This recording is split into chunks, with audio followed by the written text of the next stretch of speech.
नमस्कार मित्रांनो, स्वागत आहे तुमचे हेमाच किचनमध्ये। आज आपण बनवणार आहोत मोड आलेल्या मुगाची चिला किंवा थालीपीठं। चला तर बघूया आधी मुगाला मोड कसे आणायचे। इथे मी 1 कप मूग स्वच्छ 2-3दा धुवून घेतला, त्यानंतर रात्रभर पाण्यात भिजत ठेवायचा आहे। मुगाच्या वरती 1 ते 2 इंच कमीत कमी पाणी असायला पाहिजे आणि सकाळी त्यानंतर त्यातलं पाणी सगळं गाळून घेऊन किंवा एखाद्या चाळणीमध्ये काढून घेऊन तो कपड्यामध्ये बांधून ठेवायचं आहे। साधारण एक 8 ते 10 तासानंतर किंवा 24 तासानंतर मुगाला व्यवस्थित मोड येतात। आता आपण त्याची चिला कसे बनवायचे ते बघूया।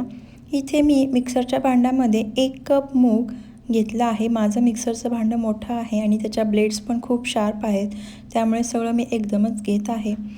यामध्ये मी 1 कप मोड आलेले मूग, 2 कप पाणी घेतले आहे आणि त्यानंतर जिरे, माझ्याकडं मेथीचे भिजत घातलेले दाणे होते ते मी यामध्ये टाकत आहे, म्हणजे ते एकजीव वाटून निघतील, आणि चवीनुसार मीठ।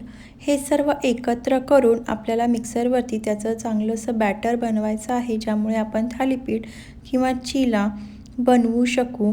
एकजीव असं पातळ बनवायचं आहे। पाण्याचं प्रमाण तुम्हाला हवं असेल तर थोडंसं कमी जास्त करू शकता।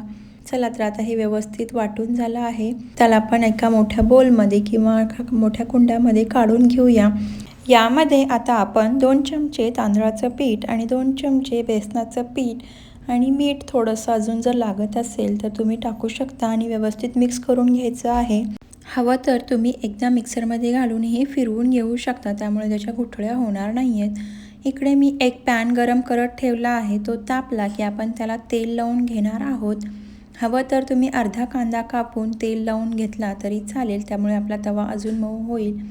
त्यानंतर आपण असं बॅटर गरम तव्यावरती पसरून घ्यायचं आहे गोल आकारामध्ये। या चिल्याला किंवा थालीपीठला परत चमच्याने किंवा पळीने त्याला फिरवायचं नाही आहे, एकसारखा आकार द्यायला। ते फिरणार नाही, चिटकतील आणि बिघडतील, त्यामुळे त्याला न फिरवता तसंच दोन्ही बाजूने व्यवस्थित भाजून घ्यायचं आहे।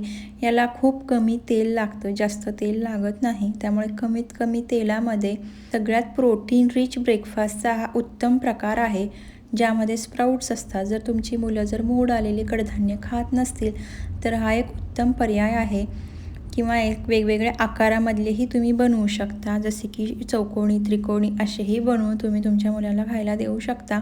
कधी कधी काय होतं की तीच उसळ खाऊन आपण सगळेच कंटाळून जातो, तर त्याच आलेल्या मोड आलेल्या कडधान्यापासून हा साधा, सोपा आणि उत्तम पर्याय आहे। सगळ्यांना आवडेल असा आहे।